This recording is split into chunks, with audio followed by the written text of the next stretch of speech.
1, 2, 3, 4, 5, and 6. We're going to start off cutting side 1, just taking 10 thousandths off to get a nice flat reference surface to start our squaring up. You're going to grab parallels that sit just below the surface of your jaw, your vice jaw.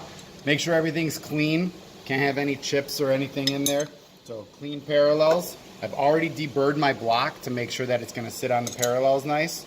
So I install my block on top of the parallels. Remember, don't pinch it in between the parallels. It wants to sit on top of it. So it's going to sit on top of both of them, and then you're going to tighten the vise up. We're going to turn on our facing cutter. It's going to be around 2,000 RPM.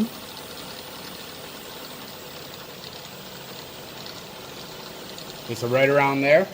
I'm going to raise up my Z-axis using my Z-axis hand wheel and touch it off on top of my part. So I'm going to bring the facing cutter over the top of the part. And once I get close, remember we want to look straight down at the cutter right there and watch until it's really close, and then we slow down until it touches off. Once it touches, right there, we stop our Z-axis, crank the cutter off the part, and then we want to zero out our Z-axis. And that's done by loosening up this collar. We hold the dial in place, we loosen up this collar just a little bit. You don't have to loosen it all the way. We rotate the collar or the dial to 0 right here, and then we snug the collar back up. We don't need to tighten it up very much, just like that. Now we can actually crank to take our 10 thousandths cut. We can go right to the 10. And now when I actually go to start cutting, it should take a nice 10 thousandths cut off the top of the part.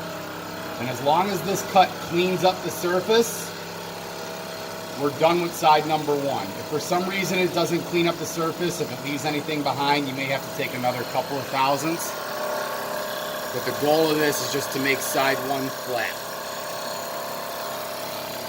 I'm keeping a nice, slow, smooth, consistent feed rate because side 1 is done after this, or it should be, and so I want it to look nice and have a good finish.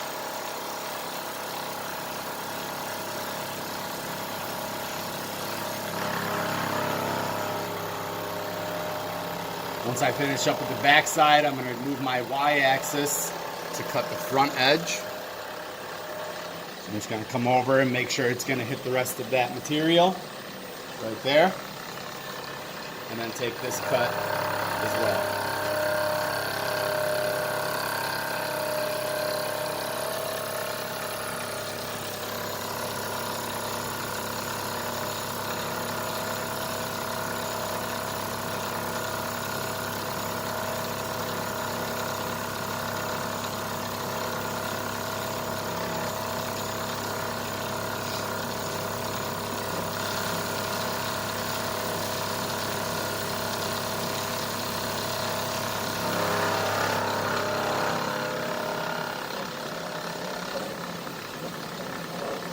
Once this is done, I can shut the machine off. And it looks like it cleaned up the entire surface, so I don't need to take any more material off of side number 1. So at this point, what I'll do is deburr side 1 with my file. Remember, it only works on the push. And so I'm going to remove that entire burr that I cut. Same thing on this side. I'm going to remove that burr, and then I'll move on to side 2.